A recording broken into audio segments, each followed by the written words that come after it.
Mate, how I wanted to start this podcast is knowing from you, getting your thoughts on how do you get out of the depths of your deepest, darkest hangover. Talk me through it, please. Well, look, I'm quite blessed with the fact that I don't actually get too many bad hangovers, but for me, mate, it's just like it'd almost be like stepping outside during like a cyclone or a hurricane and just getting battered by fast winds. Winds fast enough to tear your roof off. Sheesh. And that to me is a terrible hangover. It's like I just have to persevere and I just have to see out the storm until eventually I get into the eye of the storm and I think I'm better, but I'm not. And then the other side of the storm comes through. And once I see the other side of that, that's when I'm okay. When they're that bad, there's nothing I can do. Okay. What about you? Well, there's a few ways that I look at it. Usually, at the moment, I was extremely hungover on Sunday drifters. I was not my full self. But what I typically try and do is get moving. Well, I feel like movement is the key to even tricking your body out of it. But a mistake that I did make was eating far too early. Oh, no. Oh, mate, I was a shell of a human being.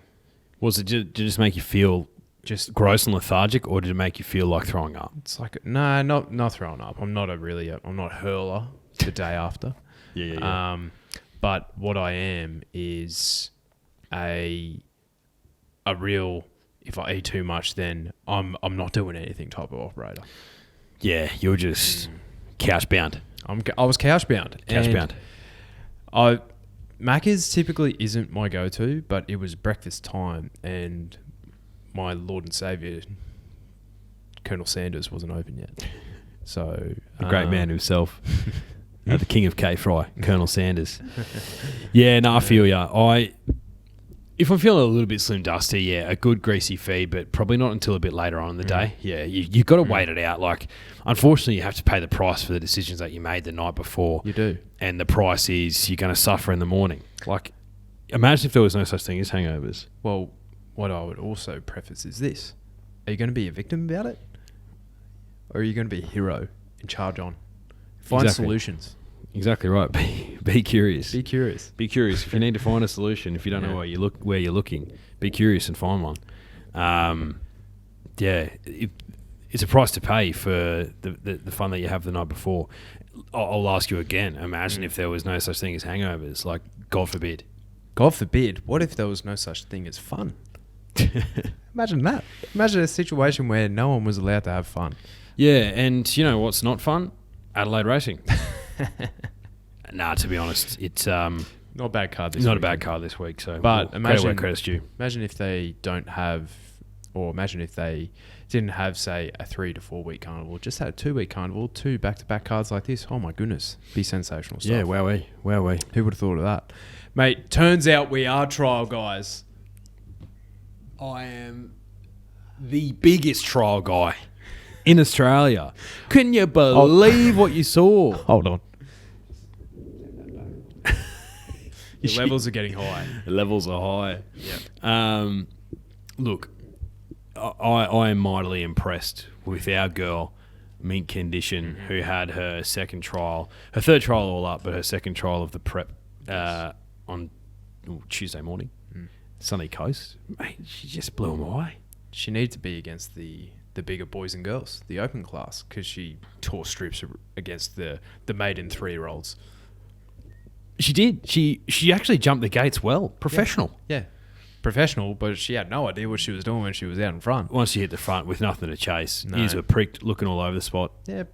Wasn't even touched, man. Put him away by 4 lengths. No, and it's exactly what I wanted to see, Declan. And I think she's got talent. I just want to see her at the racetrack. All things going well, drifters, we will have a horse that has actually raced. It's been a long time. It's been a long time.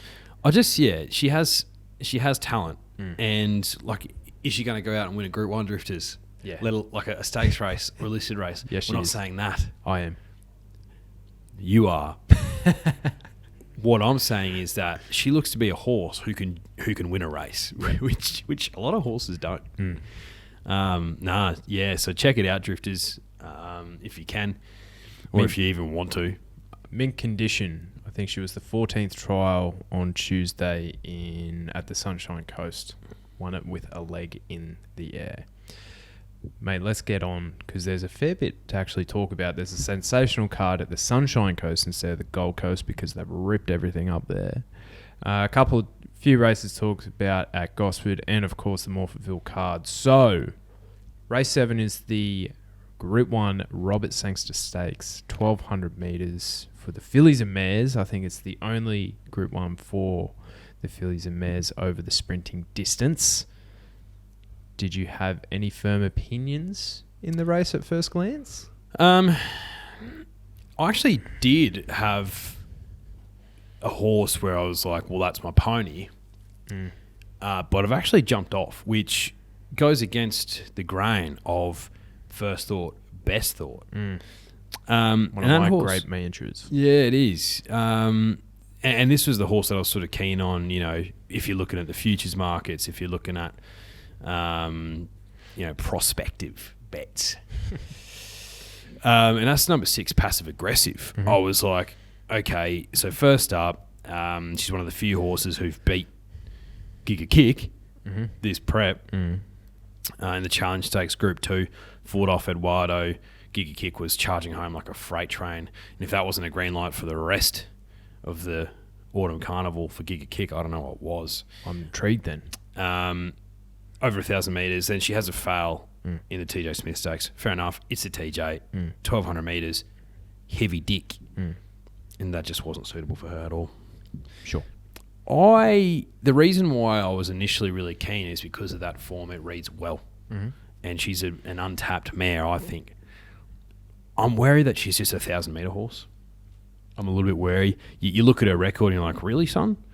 Because she's raced the distance for 4 times for 2 victories. But obviously, I just want to, I don't know. There's a little bit of trepidation there. She's going to ping out of the gates in gate 1. She's going to lead. I think there's a little bit of pressure up front. And she was initially in my betting strategy and my on toppy, but now she's not, which I could live to regret. Anything that stood out to you immediately? I kind of see the race shape a little bit differently. I think you're only going to really have Marabi, Passive Aggressive, and probably the likes of Cerides pinging the gates here. I think there's not a hell of a lot of speed elsewhere. Probably sitting behind them, you might have the likes of, say, Chain of Lightning, Espiona, Rockin' Horse, Zapateo. September Run's proven to be like up on speed now, and of course the likes of Bella Nipotina. I think they're the main chances. I don't have an on-top selection yet because the weather is doing a little bit at the moment. It's a soft 6 at Morphettville at the moment. They've got scheduled rain for Friday night, so it could still be that soft range. That will greatly impact who my on-top selection is, because if there's a bit of cut in the ground, Bella Nipotina is the best horse in the race. She's so consistent, and I think at this top level, like she kind of like, we saw that in the Quokka. She was just absolutely charging home in what appears to be a pretty decent race. Just missed finishing third there behind the likes of like Amelia's Jewel. What price would she be? So she's one of the ones in my strategy. The other one is Passive Aggressive for all the reasons that you outlined. Barry 1, drawn to do absolutely no work. Geordie Childs on fire. Hit the front and just be the best horse in the race, girl. Yeah. And the other one is Mickey D, Chris Waller, Espiona. What do you do? Sheesh. What do you do? Good track. Like I could see her winning. She's a different horse this prep. She's Melbourne Way of Going. She's 2 from 2. Melbourne Way of Going. So fair. Bella Nipotina, if you look through her sort of longer form, so yeah, she's running the Quokka, which you could probably argue was a Group 1 standard sprint. Absolutely. So let's count that as one Group 1. Billy Reid. Yep. Newmarket Handicap. Lightning. Yep. VRC Champions Sprint. Manicato. Moya Stakes. So her last 7 runs effectively have been at Group 1 level, right? Geez, other horses in this race would dream of that. Like you could argue, Rockin' Horse. You could argue Rockin' Horse, yeah, but I'm just thinking she's running super consistently in these Group 1s, especially this prep. So I think she's going to be incredibly hard to beat. If there is a bit of a cut in the ground, 100% as well. I think she's going to be stalking behind your passive-aggressive, your Saradesses and your Marabis, and is just going to cut through at the right time. She missed the jump massively in the Quokka and was sitting towards the back with Amelia's Jewel and came home like a freight train. I think she'll be sitting a lot handier on the weekend from that gate. Benny Mellum's in cracking form. So she's my top selection. Yes. The other horse that I'm keen on, who I think will be right alongside her in the running, who seems to have a sense of timing about her this prep, is number 4, Zapateo. Drawn a little bit sticky, but I think from that gate, I'd like to see her in about that sort of midfield position. Really close to Bella Nipotina would be ideal. And she's my other horse that I am keen on. And I tell you what, Damien Oliver is Geo. Isn't he? Geo. Oh, who would be his last one? Is G1, I'm not sure. I was trying to think about that. El Patroness in the Oaks, maybe? Yeah, was he on El Patroness that day, or Nimalee maybe? Yeah, he rode 2, I think. Yeah, that could have been. I reckon. It might have been 12 months. Wow. So it has been a long time for D. Oliver. So, strategy? So at this stage, I've got $50 on Bella Nipotina and $50 on Zapateo. So pretty straightforward. Makes sense, right? For me, $80 between Bella Nipotina and Passive Aggressive. I'll figure out the staking later. And then a $20 Quinella between Espiona, Passive Aggressive, and Bella as well. So, mate, we were just highlighting or talking about the undercard at Morphettville as well. So, race 4 is the DC Mckay Stakes. 1,100 metres Group 3 for the older horses. Mate, you have... winding back the clock here. Zootorian Savatu XL, General Bow, Shamino. My goodness, this is the grandfather stakes. Any firm opinions? No firm opinions at all. This is not a betting race for me. Nah. Especially with the handicap element of it. Zootori carrying lugging 62 kilos, 1,100 metres, but I'm not interested in betting in this race, mate. Zootori hasn't won, I believe, since his Newmarket handicap win. So, yeah, that wouldn't surprise me. So that is a bloody long time. Savatu XL is bringing Alice Springs form. Yeah. There is one who I had a time for back in a previous life, and that was number 4, Free of Debt. Fast horse, he actually won the race last year at a massive price, about 40 to 1. Yeah, right. So he's the outsider in the field at 20 to 1. Lightning has been proven to strike twice. And why wouldn't it strike twice at a carnival like this? Yeah, as firm an argument as you'll find for a race like this. Look, if I had to have a throw on the stumps, if I absolutely had to, I'd probably jump on Taunting, number 7, who's got pretty decent form this prep, but he's been running in like Oakbank and that, so yeah. You know what we call that, drifters? Favourite bashing. Favourite bash, just like a quick... You know what you do, drifters? You don't listen to us. You wait till Saturday morning until the Mafia 100%. Post on Instagram. That's what you do. That's what you do. 100%. All right, race 5 is the Without Fear Stakes. I have fear of this race. I literally couldn't bring myself to put or utter any of these horses' names in this race. I couldn't do it. Nah, yeah, it's fair enough. You were fearful. I don't mind Chilled. Number 4, Chilled. I think it was favourite last start. It ran a really nice second. So, starting price profile, $4.40 with Neds. I'll back Chilled, but with not a lot of confidence. Zero confidence. Race 6 is the Queen of the South Stakes, 1,600 metres Group 2 for the fillies and mares, set weights, penalties. A lot of fillies and mares races at Morphettville this weekend. I was keen on 2 different horses here. So, and they're at a price where, I'll lob it into a Quinella as Ned's same race multi. That was number 4, Foxy Frida, who is just very, very consistent. When you have a winning strike rate of around 30%, you're a pretty bloody good horse. The other one who I think has a bit of sense of timing about her is number 2, My Whisper. Johnny Allen on the Snowden camp, second up here, out to a distance which is better suited to a horse like her. She was against the boys last start, was running on okay, only beaten about that 3.5 lengths. Yeah, I think there's a little bit of timing about her. I could see her in the finish here. Yeah. I don't have a massive opinion of this race. Yeah, I agree. Foxy Frida is probably going to be very hard to beat. Horse that I didn't mind at big odds was number 6, Dynasties. Dynasties, depending on how you want to pronounce it. Drifters. $17 with Neds. Needs a softer deck, which I think it'll get. Ollie on board. Hopefully he has a fill up for me. Yeah, look, hasn't been great this prep. I think if you watch this last start, he finished like 11th or something like that. 11th of 14 in that new Band-Aid race, Hawkesbury Cup. And it was just held up the entire straight. So you're thinking, okay, cool. There's got to be something under the hood for this race. And if that was basically a barrier trial. So, yeah. Surely. Dynasties at 17s if you want a little spec drifters. One time, please. Any chance. Our last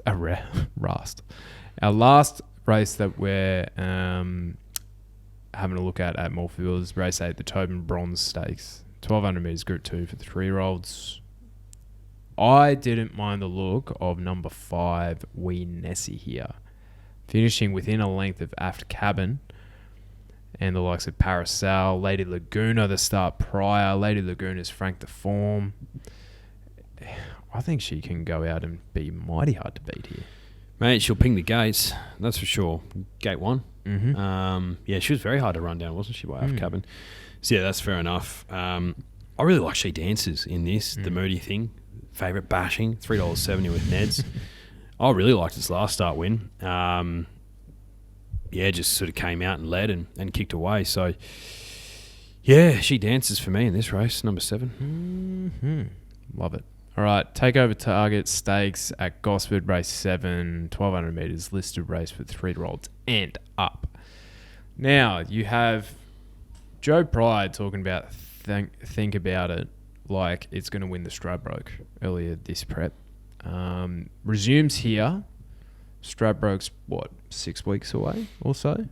Maybe 2 months away. So this is probably a really nice kickoff for him. Do you want to take him first up?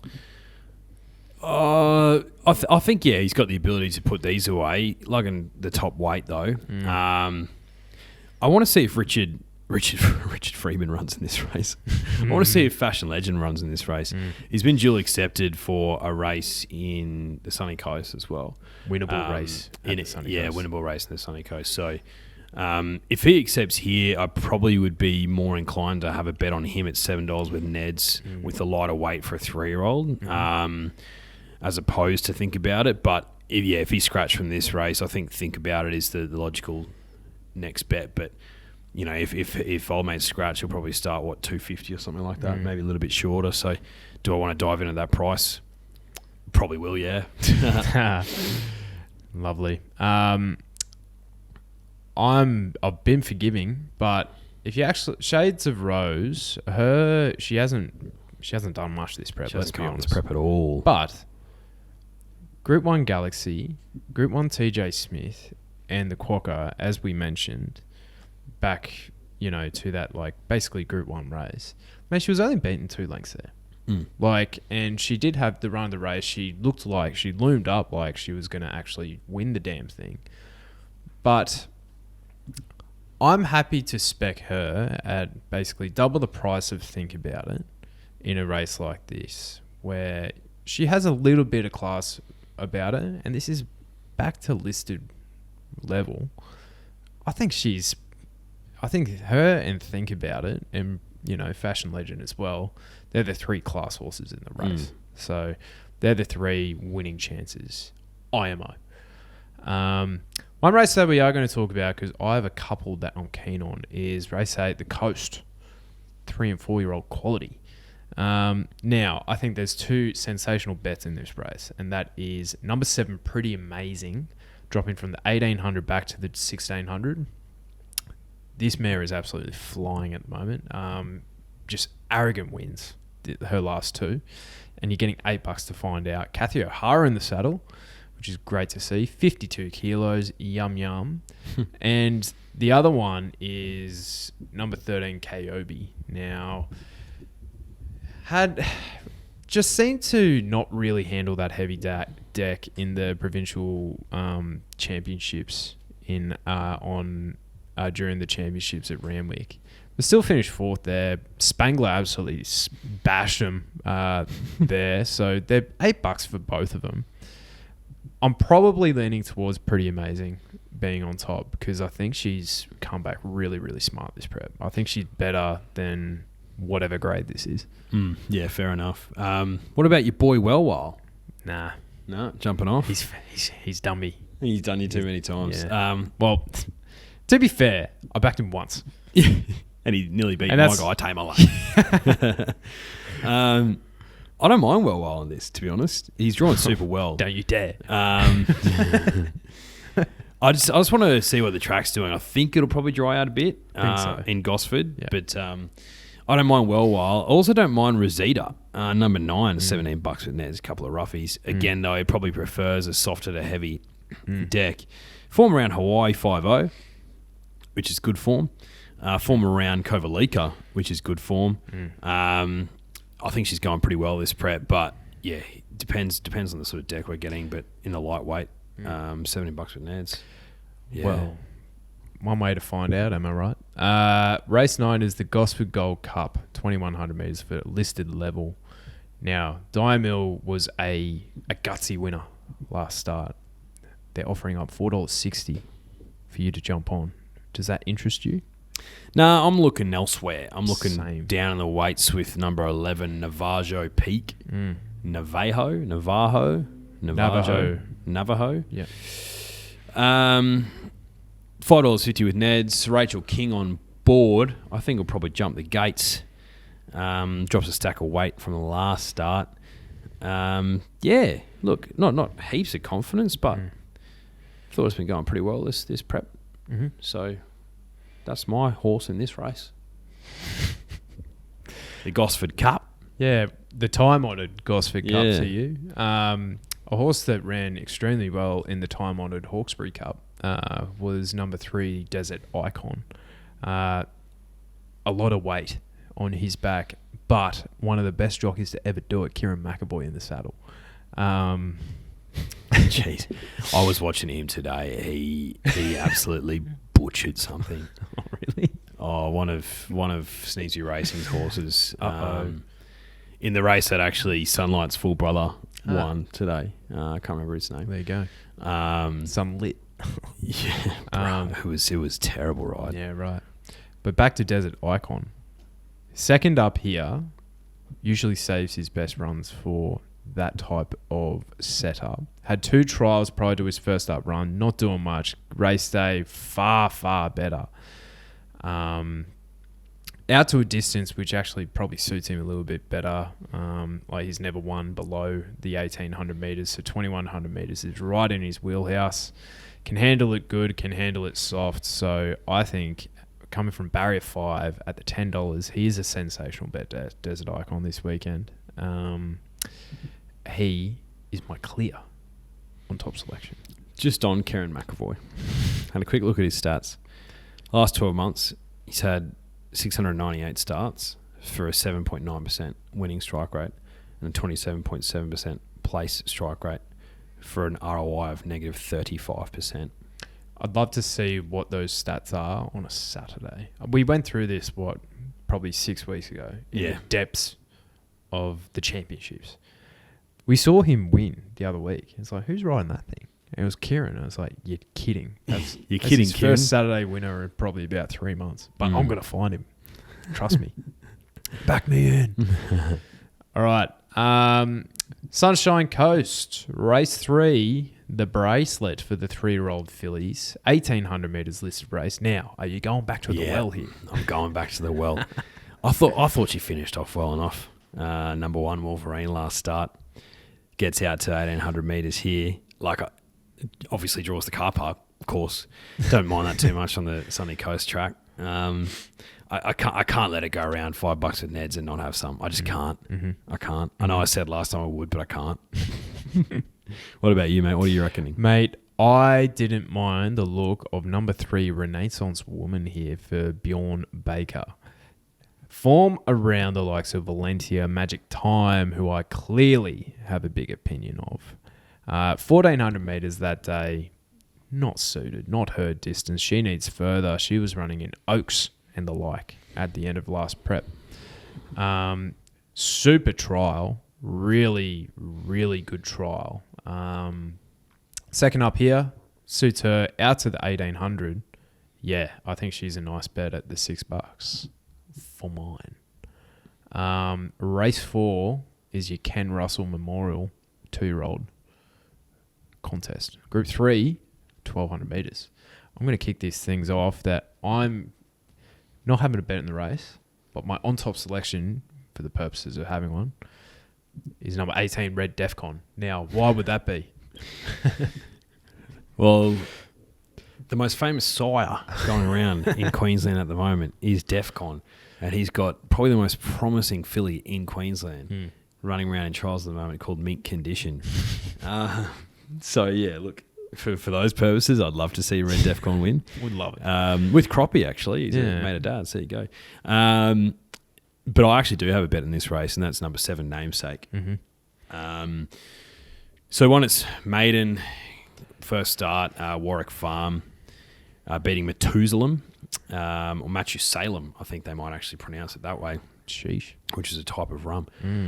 So Matthew-Salem, the word out of the camp, the Waller camp, is that it'll be heading towards a JJ, and they have a high opinion of it. So if this Kieran Maher and Dave Eustace thing beats it on debut, then clearly this horse has some ability. $7 with Ned's. Namesake draws well. I'm playing that way. Well, there you go. Look at this guy. Race 5 is the Silk Stocking for the fillies and mares. 1,400 metres listed race. Oh, I found this impossible. This was such a hard race, mate. Because there's no way I'm taking the $3.30 for TAKEOVER. No, you can't. I don't think she can. She doesn't have the mental fortitude to actually put herself in front when it actually matters. You're completely right. But I looked at one thing that I like to do when I have a stinky race like this, I look at their last 12 months, every single one of them. I don't care. I don't look at the prices. Every last 12 months, all right, what are your stats? And there was some of them that, you're striking at like 30%, but that was like at the tippy top end. Like none of these are absolute out and out winners. So I couldn't find one. I can't. Yeah, so tough. I think that the only one that creates a little bit of interest for me is out of the Waterhouse and Bott stable, and that's number 13, Osmos. French horse. This is his first start in Australia for the stable. It's $11 with Ned's, like, imported horse with that stable. They tend to do well first up. So, a little throw at the stumps there, but zero confidence. Mm-hmm. All right, so the Gold Coast Guineas is race 6, 1,200 metres for the 3-year-olds. Now, Fashion Legend, as you talked about, there's a jockey booking here. It's typically a good indication. So if he runs here, he would be my on-top selection. Same here, yeah, Fashion Legend. I thought he was awesome. Winning the Gold Coast, just Magic Millions 3-year-old Guineas. Super tough run. And look at his career so far. He's had 8 starts for 5 wins and 2 placings, so he's obviously an honest horse. No knock on Yellow Brick whatsoever. I think it's a horse with a stack of ability too. But Fashion Legend beat it fair and square last start. Yellow Brick was coming home like a freight train, but I don't know if it would have gotten over the top of Fashion Legend. So I'd rather take the $6 with him than the $3.80 with Ned's. Both heading towards a Stradbroke. I think, depending on the outcome of this race, will probably change the futures betting in that race, because I think Yellow Brick's like half the price of Fashion Legend at the moment. So, well, there you go. Futures play back Fashion Legend Spacewalk, he's probably the next rung for me. Just an absolute nutcase. He's a nutcase, isn't he? He can't He figure doesn't it even out. doesn't even have his nuts. Nah. He's still flopping his head around. Mm. I think in his, 12-star career, I think he's been either demoted or had a protest in 2 or 3 of them. Yeah, because he's nuts. He's a nutcase. Against the likes of Buenos Noches. And the like. The Hollindale, I'm fascinated to hear what you have to say about this race. Is Zaki a bet here? He's $1.75. He's short, isn't he? I think he wins. I think he wins, and you've got to say that based on his performance in the All Age. Like that was a hot speed race, and there was a lot of pressure up front, and he absorbed it really well. And I think he answered the question, or the query rather, of is he still keen to race in that race? Like, from what I saw, yeah, he is. He's just not up to give a kick over that distance. So he's gone for 3 in a row in this race. What I like about him this year as opposed to last year is last year was post all those runs like All-Star Mile, post Queen Elizabeth on that gluey deck where he nearly won, took the ride of the century to beat him, and then he's coming up to Queensland afterwards as a bit of an afterthought, whereas he's been kept on ice. Obviously he's probably not according to plan originally, but it might work out really well. If he wins this dominantly, then you're sort of looking at the Tobin Cup and thinking, who's going to take it away from him? Maybe my girl Jewis. But who's his biggest risk here? A tissue? Yeah, I think she's a silly price at $8. I think She's flying this prep. Yeah, she's the main danger. And I think Zyrek, you can forgive him for one poor run. Yeah, definitely. On a heavy deck. So I think they're the main 2 dangers. And, $8 for one of them, $11 for the other. With the good people at Ned's, same race multi, the 2 of them, top 4, probably going to get a sensational price. Yeah, you'll get better than $1.75, that's for sure. Look, I think he wins, but yeah, that's a price I'm not going to dive in at. No, not at all. Why would you? And if he wins, so be it. 100%. So be it. The last race we're going to cover, Declan, is the ATC Cup. Not the last race, unfortunately, but we move on. But this is a good race as the third leg of the quaddie. Now, I was interested in number 2, Palissa, who I'm a big fan of. Josh Parr he's currently in vogue at the moment. He's winning. He is, isn't he? He's winning a lot of races, Joshy, which is good to see. And the other one that I was interested in, who ran well last start, who I backed, I think you might have been keen on her as well, was number 17, Salatine, for Chad. 54 kilos, but I think Palissa my on-top selection at $7. That type of race, though, it's like about $5 the field with Neds. So yeah, exactly. Look, I'm not overly confident in anything here, really. No. Geez, I've named some roughies so far today, but maybe number 16, Mimi Lagarde, potentially a throw at the stumps there, but not a lot of confidence, no. Well, there you have it. That's about it, Drifters. That's another. There was a lot more races to cover this week than I thought there would be. Yeah, 100% for off season. But no, there's a few. Like I don't think this weekend's going to be a big betting weekend for yours truly. I think it's just going to be a couple of speculative throws at the stumps. Because there's nothing, especially compared to the last 2 weeks where I'm like, yeah, not keen on that pony. Keen on this thing. It's a stupid price. So, yeah. Hey, just take it easy, all right? For me, my best bet of the weekend would be Wee Nessie in that race. And I'm pretty keen on Pretty Amazing as well. And the other one was in that race at the Gosford Cup. I am keen on Desert Icon too. Those 3. I'd probably say my best bet is probably She Dances, which is taken on Wee Nessie. So how dare you? $3.70 with Neds. That's not a bad best bet. Yeah, but baby. Do with that information whatever you like. Drifters. Yeah, and then from next week, or two important things happening next week. The first Group 1 of the Winter Carnival, the Doomben 10,000, and fingers crossed, hopefully, the most important race of the century, 3-year-old filly's maiden, the Sunny Coast on Mother's Day. That is well summarised by you. I've got another wedding on Saturday. Do you? Yeah. So I'm going to be another shell of a human being, I think. Shit. Whose wedding? Family friends. Okay. Yeah. Wow. Dom and Steph. Yes. Yeah, they've been engaged for close to a decade, I think. But no, it'll be a hell of a night, I think. Looking forward to it. Brilliant, mate. Brilliant. Well, look, what does that mean for the Sunday ep? Are you going to back up like a champion like you did last week? Yeah. I think if you can get through last week, you can get through anything. If you'll have me. Of course. I just might be wearing a hoodie again. I might be ready to play the World Series of Poker. That was funny. Look, Drifters, do yourselves a favour. If you haven't listened to that episode, do yourselves a favour. We're speaking absolute gobbledygook, but it's actually quite funny. So go back and check it out. All right. Goodbye. Bye.